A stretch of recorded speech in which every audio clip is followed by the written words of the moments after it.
Welcome to Dogsthorpe Infant School LaunchPad. This is your captain speaking. We've been cleared for departure. Okay, Eddie, start the countdown.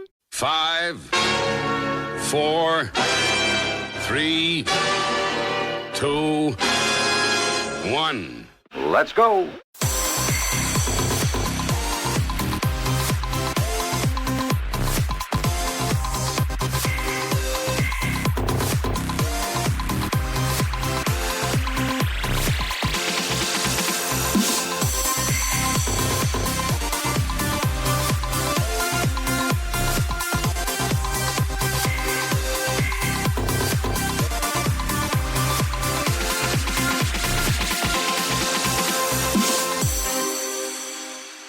This podcast is brought to you by Eddie Edster, the Dogsthorpe Infant School Wellbeing Dog. Welcome back to Eddie's LaunchPads. It's the Dogsthorpe Infant School podcast for parents, teachers and schools. Thank you for joining us today. It's lovely to have you with us. Thank you for joining us and choosing Eddie's LaunchPads. We always have great guests on the show, you know that, and I always make sure there's just one guest per show now. It's lovely to welcome back someone who was on the show back, I think it was season 2, something like that. She's a past guest, but it was time to have her back on the show because she's got some new resources for us. So we welcome back Amanda Peddle. Welcome to the show, Amanda. Hello, lovely. It's lovely to be here again. Thank you so much for asking me back. I first fell in love with a picture of a sloth on social media, and I thought, oh, what a lovely little sloth. I want to know a little bit more about this story, and I was introduced to Tam's journey. Could you share with our listeners who've not heard you at the previous show a little bit about Tam's journey? Yes, so Tam's journey it's a set of 3 books. It's the beginning, the middle and the end, and it's about a boy called Tam who has struggles managing when he has an emotional response to things. And over the 3 books, he has an adventure in the woods, in the forest, and he meets a sloth called Hetty, and she actually teaches him some of the science of why our brain makes these responses in the first place. So it helps children understand the why. I have a big passion. One of the first things children say after they say no is why? Why do things work? And so it was important for me that children understood the why of why our bodies and brains work together to create some of the sensations that we have in the body. And Tam has a wonderful friendship with Hetty, and she teaches him lots of exciting things about why his brain and body do what they do. And they have a lot of fun as well.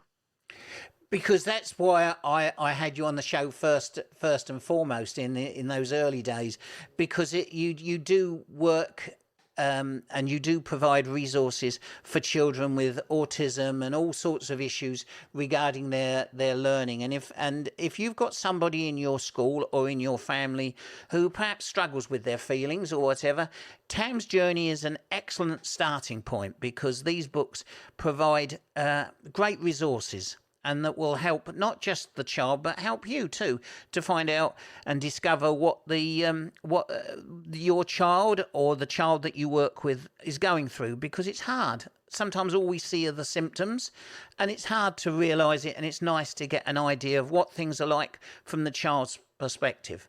So there's now 3 in the series. Have you got something new for us today?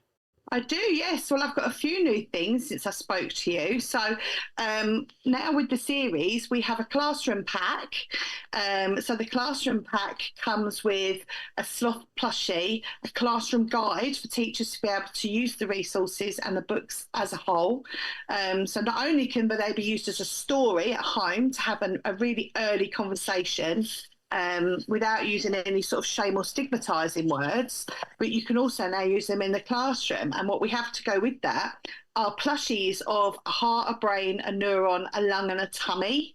So the first 3 books are an exploration of how self-regulation can develop in the body and what it is from a sort of body science perspective. So our next book and our next part of our journey is we've got 2 new books coming out. The first one's out very soon, probably in about 8 weeks, and it's called Tam's Journey Connections. And what this is how we use our social engagement system to recognise if the adults in our world feel comfortable, and sort of explores how easily we can misread situations and become nervous around people. So the next part, we'll be looking at co-regulation, where safe adults can support a child, but also looking into some of the science behind why that happens. And this links into polyvagal theory. But we have a new character this time because Hetty actually is going to have a baby in the next book. So the next book is going to be about the bonding process, that sort of wound to 3. But this book, so she's taking a little break, and this book, the main character is a toucan called Terry. So the idea is that 2 can regulate better than 1. That's amazing. Whilst I shall miss Hetty seeing it, but it's great that you've still got a toucan. And this is, I'm guessing this is going to help maybe young parents who've just had a child and they're just in the early stages of dealing with the issues that your books pick up. Yes, so certainly the next book, the bonding process, that's based around the early solihull work around that bonding process. And once Hetty has her baby, then we'll be able to explore that alongside Tam, who has a baby in the family. But it's really, I mean, we've looked a little bit about self-regulation vaguely around the stories because they are children focused, but they are a great tool for adults who want to understand a little bit about this but don't necessarily want to do a massive training course. And I think we're at risk sometimes of pathologizing some of these things far too early, when, this brain body understanding can be really beneficial. So yes, this next part is also, so it's about children understanding that what we see and what we hear, for adults to understand what children see and hear, how their regulation has that impact. So you come from 2 angles again, like we do. We come from the child's perspective, we come from the adult's perspective, and that adult may be a grandparent, a teacher, a professional, and or a parent or a carer. And it's really about having those growing journeys all together, and about understanding who we are in terms of being human and our evolution and how we got here and what some of those, functions have turned into, and being a little bit kinder to ourselves about how we manage those. It seems to be the current thing now. I mean, when I was thinking back to when I was at school and when I was growing up, there was nothing like this, nothing at all really, or it didn't seem it. Nothing that I came across, and it was you had the child that was always something wrong there, something right, rather than what's going on in a child's life. And I guess that now we've got like Disney or Pixar, is it one of them, doing the things about, you've got little creatures in your body that's talking about your heart and talking about your brain and why you're feeling tired and all that sort of. That's the springboard really of people trying to come to terms with what exactly is going on rather than just accepting. Yeah, 100%. I mean, I've been delivering this work now I've been working with children for 22 years, but I first was introduced to the idea of, it was called the almond effect. It was the function of the amygdala. And, it's about 15 years ago that I started incorporating this into my work. And I've spent a very long time banging on about it with everybody rolling their eyes and accusing me of dishing out warm fuzzies.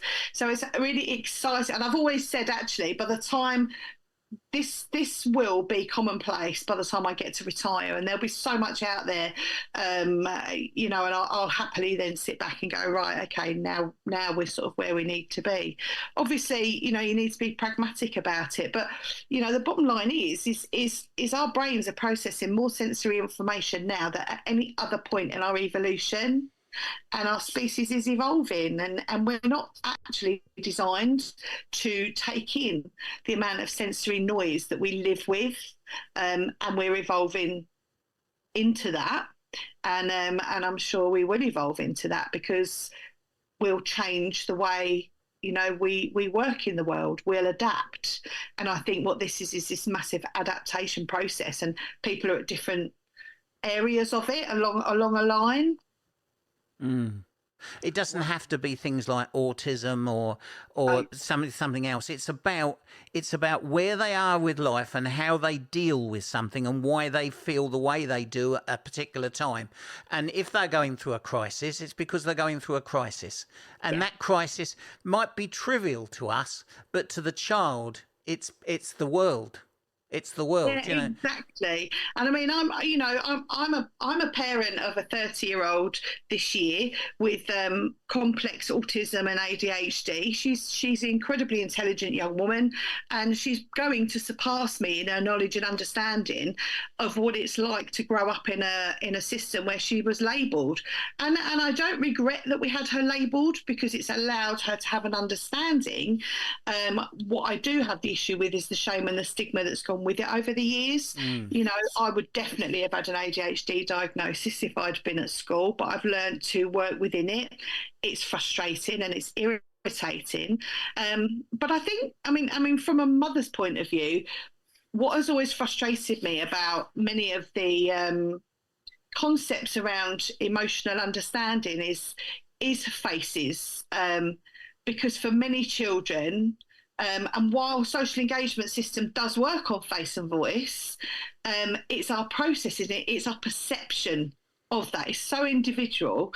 Actually, my daughter has probably 2 or 3 expressions, and they don't mean what is on an emotion card on any level.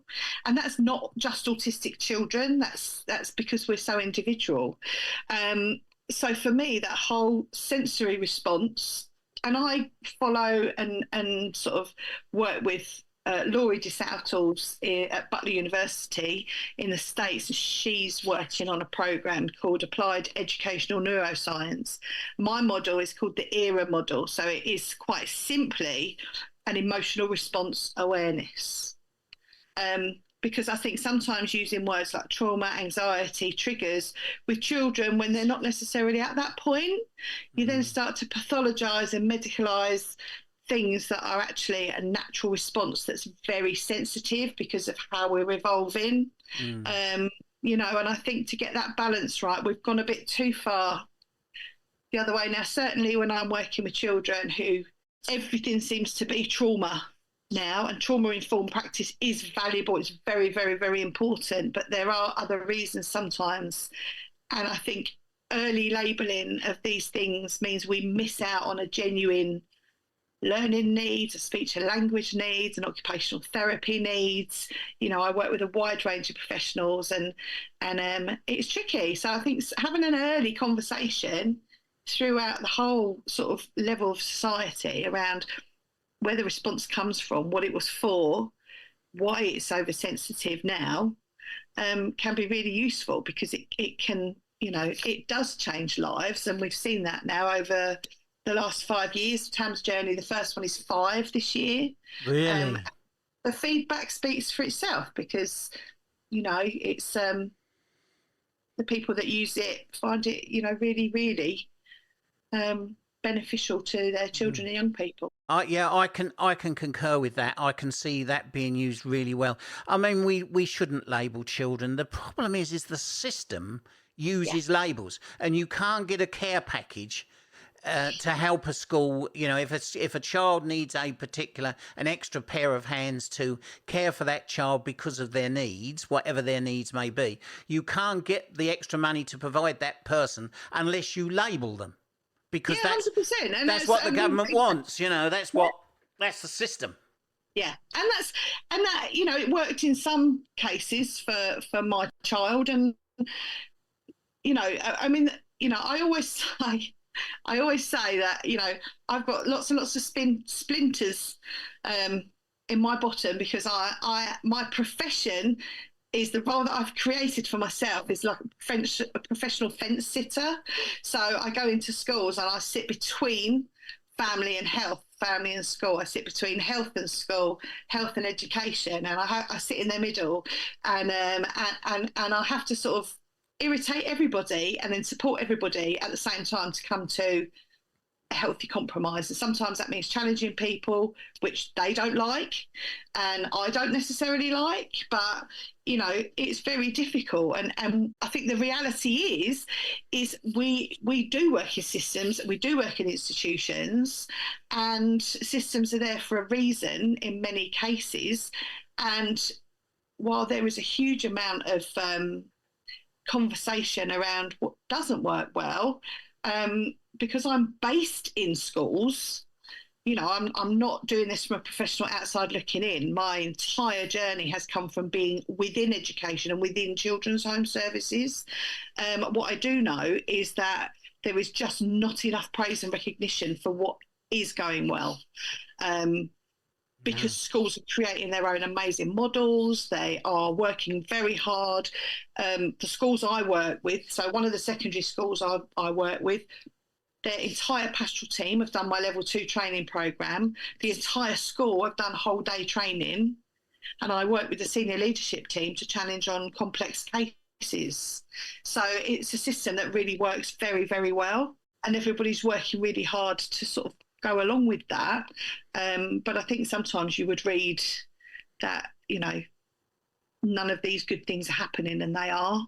We have systems, and while there's lots of people out there that can shout louder than me and probably more eloquently than me, my position is to sit in the middle and navigate between all these spaces to work with my families and children to get the best outcomes for them.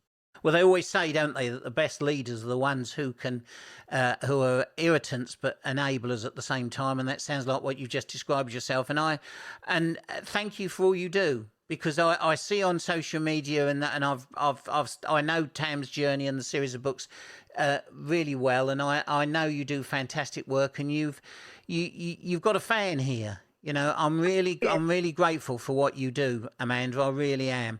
Now, in regard to the new book, although at the time that we're recording this interview, it's not out yet, perhaps you could let us have the link when it is out, so that we can put it on this podcast, so that listeners, wherever you're listening in the world, you're just one click away from Amanda's resources, and you too can maybe help a child, or maybe help your own child, or maybe help yourself.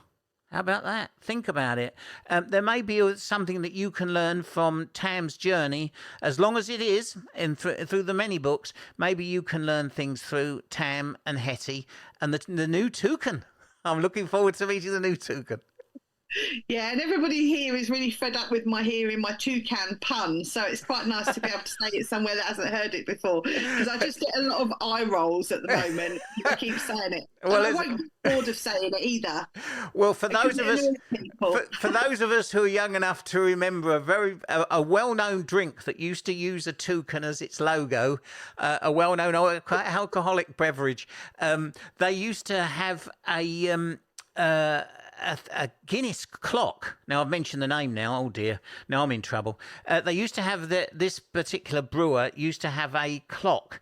And at the hour, on the hour every hour, it used to tour around. And on the hour every hour, this clock all the characters used to come out. And my dad used to say to me, after I'd been standing there watching it for so long as a toddler, he used to say, pull my arm and say, come on, let's go. And I'd say, no, it's not finished yet. And the reason it hadn't finished was I knew it had finished when the toucan arrived. Wow. And the toucan would come out the top of the clock. So there you are. You see, there was a message to me all through history that I was going to meet a toucan. So when you said toucan, I immediately thought of that Guinness clock. So if you've not heard of the Guinness clock, I'll mention it now. It's out there. Check it. Go and look up the Guinness clock. It started back in the Festival of Great Britain, which that was before I was born. Even though I was old, I'm an old man. That was a little bit before my time. But it was created then. It toured around Britain, and I only wished it still did, because children would love it. Because it had all the different animals. I don't think it had a sloth though. But it certainly had all the different animals. Amanda, thank you for your time today. It's wonderful, your books. Keep up the great work that you do in our schools. Keep up the great work that you do in providing resources for us, because you are making a difference. Thank you so much. It's I like what you said about being an irritant and an enabler. I'm going to write that down somewhere. I've never heard that before, because most of the time I just feel like an irritant. Yeah, the organisation that trained me and that gave me the title captain taught me that I should be like one of those fireside companion sets. That sometimes where you see them sometimes, folks, if you're listening around the world, that they're companion sets, and there's a little shovel if you need to stoke the fire and put some more coal on. There's a little poker that needs a little poke. Sometimes there's a tong that needs to be taken out. You've got to see yourself as an enabler.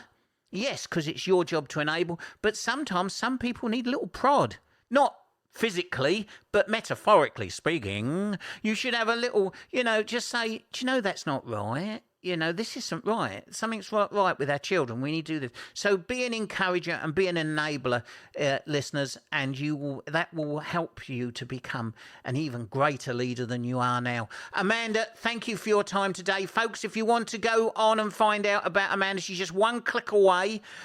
Just go on to our podcast and you can get in touch with Amanda. And if you've got any further questions and you need to get a copy of her books, then here you go. Just go onto the podcast, text, and you're just one click away.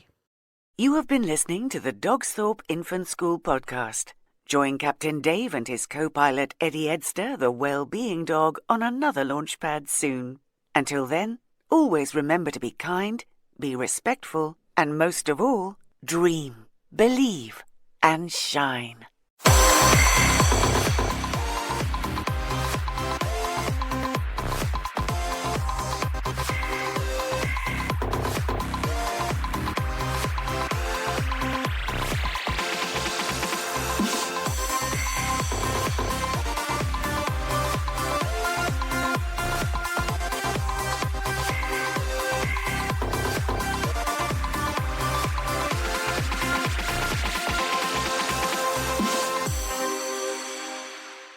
Dogsthorpe Infant School is part of Hampton Academies Trust.